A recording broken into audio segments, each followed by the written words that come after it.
Assalamualaikum warahmatullahi wabarakatuh. Alhamdulillah wassalatu wassalamu ala rasulillah wa ala alihi wa sahbihi wa mawala amma ba'du.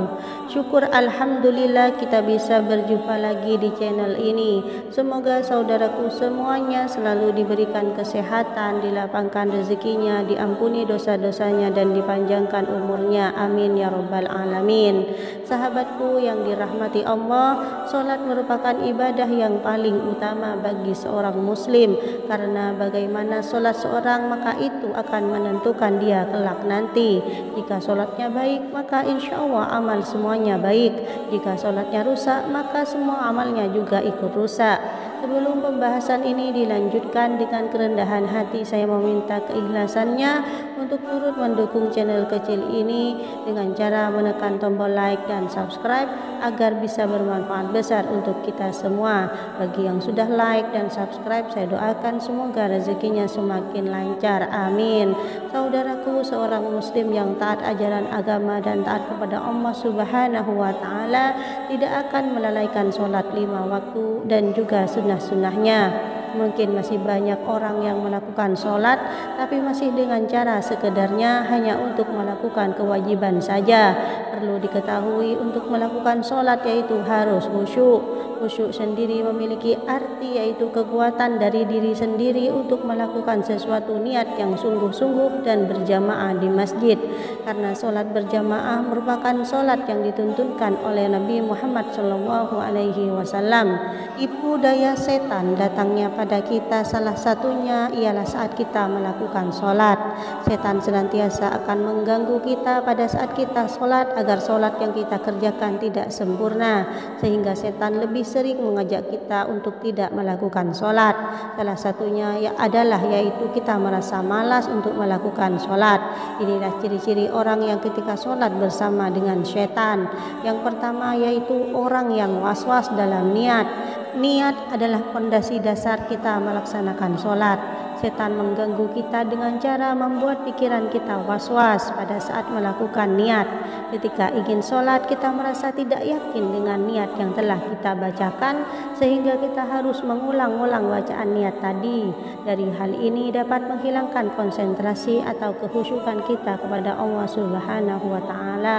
Kemudian yang kedua adalah orang yang tidak khusyuk. Biasanya orang yang melakukan ibadah ini harus fokus. Jika sudah tidak bisa fokus kepada Allah, ini merupakan salah satu cara setan menggoda kita dalam membuat pikiran kita memikirkan urusan duniawi dan urusan yang lainnya. Kemudian yang ketiga adalah orang yang merasa ragu, buang angin.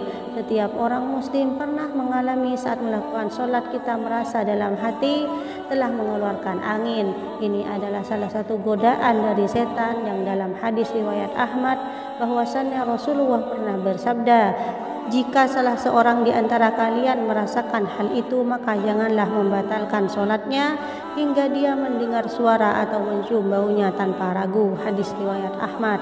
Kemudian yang keempat adalah orang yang tidak fokus pada sholatnya. Setan mencuri perhatian manusia dengan membuat seseorang menengok ke kanan dan ke kiri, banyak pergerakan atau selalu terbayang-bayang hal duniawi. Kemudian yang kelima adalah orang yang sholatnya tergesa-gesa. Salah satu yang sangat dilarang dalam melakukan sholat adalah tergesa-gesa pada waktu melaksanakan sholat, sehingga tidak mendapatkan kenikmatan dari setiap rakaat. Rasulullah SAW bersabda dalam sebuah hadis yang diriwayatkan oleh Imam Ahmad. Rasulullah SAW bersabda, sejahat-jahatnya pencuri adalah pencuri dari sholatnya. Para sahabat bertanya, wahai Rasulullah, bagaimana mencuri sholat?